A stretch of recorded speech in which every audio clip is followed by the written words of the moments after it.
But someone will say, "You have faith, and I have works. Show me your faith without your works, and I will show you my faith by my works." Way out in the countryside, there lived a farmer called Farmer John. On the edge of his farm was his farmhouse, where he lived with his family. The farmhouse was on a small country lane, and on the other side of the lane was another farmhouse. In this farmhouse lived Farmer Bob, and he and his family were the only neighbours Farmer John had for miles around. One day Farmer John woke up to a freezing cold morning.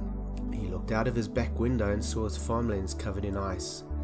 So he went to the fireplace and lit a big warm fire to warm up the house for himself and his family. He sat by the fire and would periodically step out the front door into the lane to see if it warmed up enough for him to start work on the farm out back. On one of his trips to the lane, he found Farmer Bob was there, presumably also testing the outdoor temperature.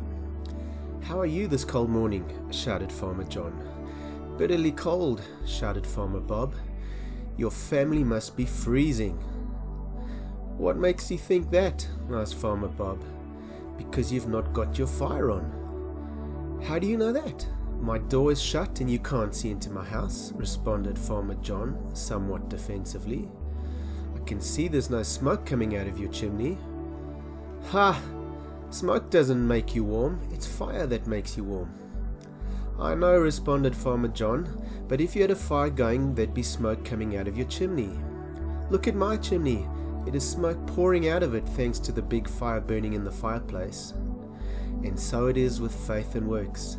Faith is unseen, but the works it creates are very visible. If there is no smoke coming out of your chimney, you can be sure the fire is dead.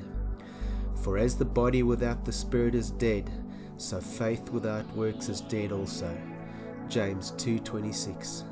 But if someone says you have no faith, don't point to your fireplace, just point to your chimney.